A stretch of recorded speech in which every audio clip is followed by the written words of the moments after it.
वो बहुत ही पुण्यकर्मी प्राणी परमात्मा आपके घरों में भेजेगा। अब ये उनके संस्कार टाल देगा जो बच्चे आपके भाग्य में दुखदाई थे। कुछ बच्चे होते हैं जैसे उत्पन्न हो गया बालक और वो बच्चा बड़ा होकर के डाकू बन गया, माता पिता भी दुखी, क्योंकि माता पिता का कितना ही बुरा बेटा हो जाए बेटी हो जाए, माता पिता उससे दूर नहीं हो सकते, उसकी आत्मा फंसी रहती है। वो लड़का भी दुखी होता है और माता पिता भी दुखी रहते हैं। अब वो परमात्मा क्या करेगा? पुण्यात्माओं, ये तत्व ज्ञान है, प्रभु के नियम से आप परिचित होजिए, तभी ये शंका और आपकी समस्या मिटेगी। अब क्या होता है कि एक भक्त के यहाँ पुत्र हुआ, वो पुत्र 1 वर्ष का होकर मृत्यु को प्राप्त हो गया और 20-30 हजार रुपए उसके उपचार में भी लग गए। वो परिवार पूर्ण रूप से परिचित हो चुका था, भगवान पर विश्वास था, कबीर परमेश्वर पर, वो डगमग नहीं हुए। उनके दिल में यह नहीं आया कि हमने उपदेश ले रखा और हमारा पुत्र उत्पन्न हुआ और यही मृत्यु को प्राप्त हुआ, क्योंकि वो इस ज्ञान को कई बार सुन चुके थे जो दास बार बार सुनाता है। उनको क्या हुआ कि परमात्मा की कृपा हुई, 10 महीने के उस लड़के की मृत्यु के 10 महीने के उपरांत फिर पुत्र हुआ।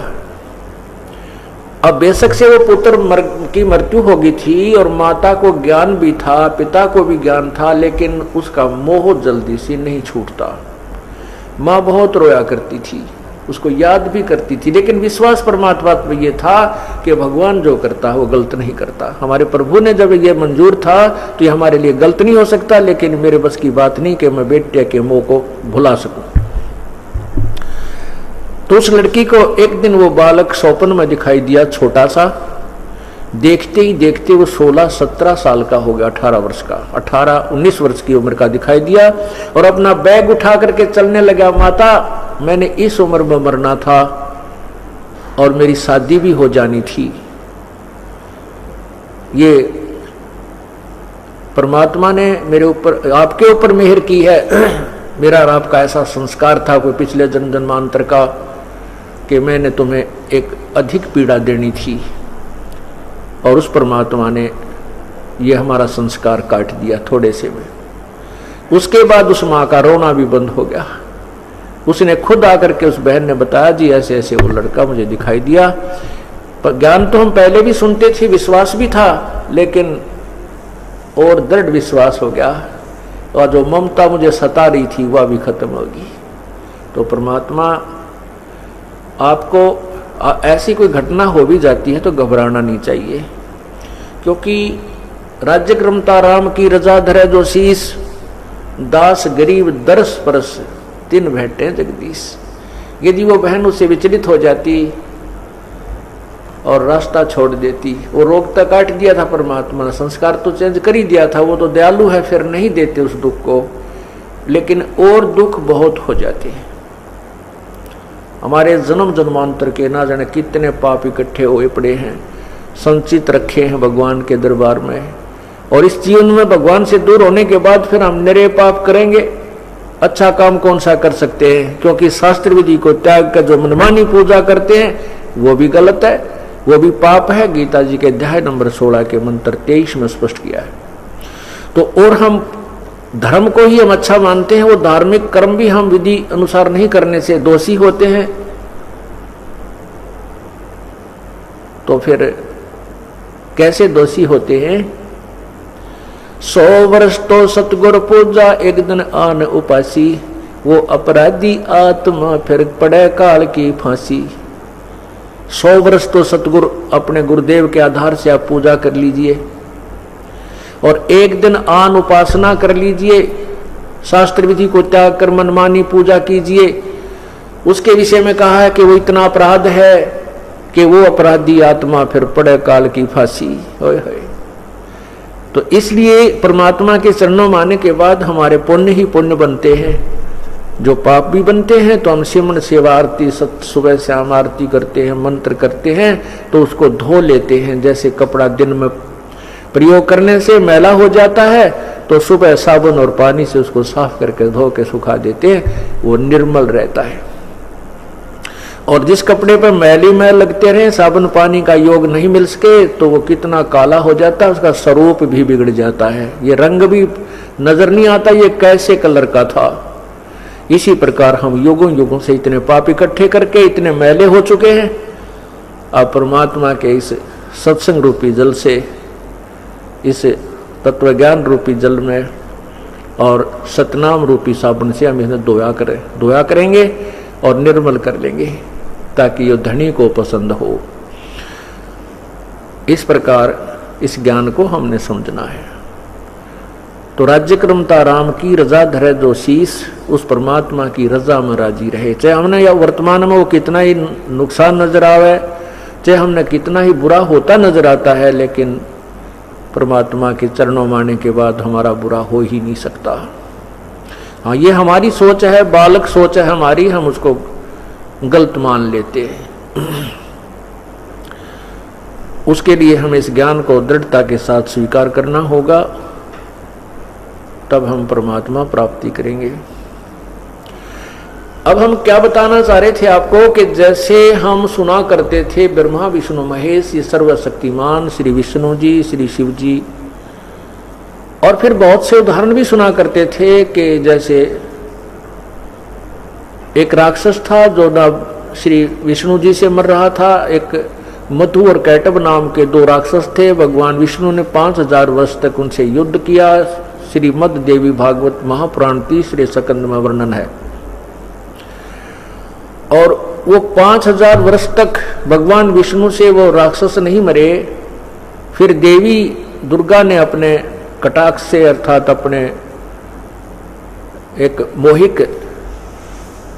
मोहित करने वाले अदा से, अंदाज से उनको अपनी तरफ आकर्षित किया। वो दूरदृष्टि से उस माता को, बहन को देखने लगे।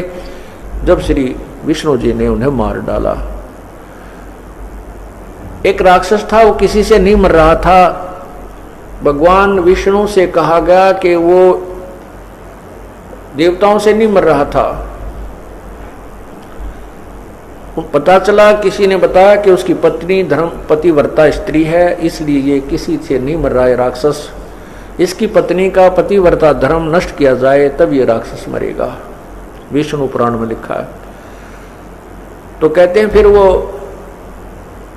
भगवान विष्णु जी को ये कार्य सौंपा गया। भगवान विष्णु ने उस राक्षस का रूप बना करके उस स्त्री के, उसकी पत्नी के साथ मिलन किया। उसके बाद वो राक्षस मरा, उसका पतिव्रता धर्म खंड कर दिया। अब ये विचार करने की बात है कि समर्थ जो थे, अगर वो श्री ब्रह्मा विष्णु महेश जी समर्थ होते तो ये राक्षस लोग इनके आड़े नहीं आ सकते थे। इस तरह के जो संसारी कर्मों के विरुद्ध जो कार्य भगवानों ने भी यहाँ करने पड़े तो ये समर्थ नहीं थे, ये भी काम चलाऊ सरकार थी। लेकिन इनको हमें अजरो अमर सर्वशक्तिमान कुल के मालिक बताया जाता था। ये 3 भी बताते थे, फिर कहते थे कुल का मालिक तो एक है। वो एक कौन है? फिर वहां फिर आकर कहते थे विष्णु ही सर्वशक्तिमान है, जो विष्णु जी में विशेष श्रद्धा रखता था। और जो श्री शिव जी में विशेष श्रद्धा रखता था वो कहता था शिव जी ही एक है, कुल का मालिक है। नहीं, उस कुल के मालिक का ज्ञान तो इस तत्व ज्ञान से ही होगा और हो रहा है। तो अब हम क्या कहते थे कि क्या भगवान विष्णु ने श्री कृष्ण रूप में जब आए थे, राजा मोरध्वज के पुत्र ताम्रध्वज को आरे से चिरवा के जीवित कर दिया था। इस आधार से इनको सर्वशक्तिमान बताया करते थे। दूसरा कहते थे कि भगवान श्री कृष्ण ने गोवर्धन पर्वत को हाथ पर उठा लिया था, इसलिए भगवान थे। तीसरी महिमा करते थे कि भगवान श्री कृष्ण जी ने, भगवान श्री राम ने समुद्र के ऊपर पुल बना दिया था, इसलिए सर्वशक्तिमान थे। अब परमात्मा क्या कहते हैं? लंक समुद्र पाट लंका गयो, सीता को भरतारे, अगस्त ऋषि ने ये सारे पी लिए, इनमें कौन करता रे।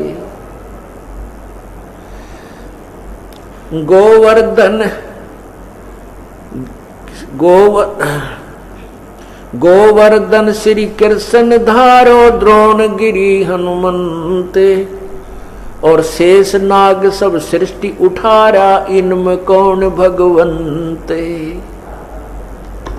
कि जैसे आपके दंत कथा पौराणिक कथाओं में ये लिखा है, आप बोलते हो कि शेष नाग ने सभी ब्रह्मांडों को अपने सिर पर रखा हुआ है, उठा रखा है, और फिर तुम इस एक पत्थर को उठाने मात्र से, एक पहाड़ को उठाने मात्र से श्री कृष्ण जी को ही परमात्मा सर्वशक्तिमान मानते हो, तो हनुमान जी ने द्रोणागिरी पर्वत उठाया था, और शेष नाग फिर सारी पृथ्वी सृष्टि उठा रहा है, जिस पर पृथ्वी भी रखी है। तो अगर इस दृष्टिकोण से, इस आधार से तुम प्रभु मानते हो, तो इनमें कौन सा भगवान हुआ? शेष नाग भगवान हुआ, या श्री कृष्ण भगवान हुआ, या हनुमान जी भगवान हुए? परमात्मा क्या बताते हैं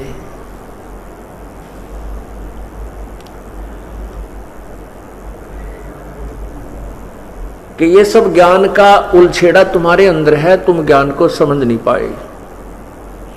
काटो बंधन विपत में, कठिन करो संग्राम, चिन्हो रे नर प्राणिया, वो गरुड़ बड़ो अकराम।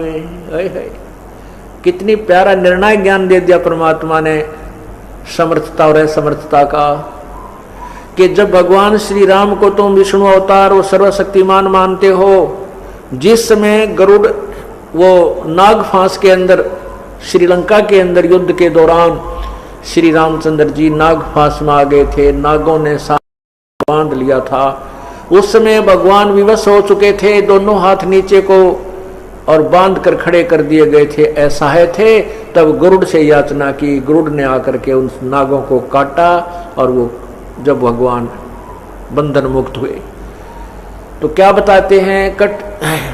काटे बंधन विपत में, कठिन कियो संग्राम, चिन्हो रे नर प्राणिया, ये गरुड़ बड़ा अकराम। अब तुम्हारा राम बड़ा है या गरुड़ शक्तिशाली हुआ?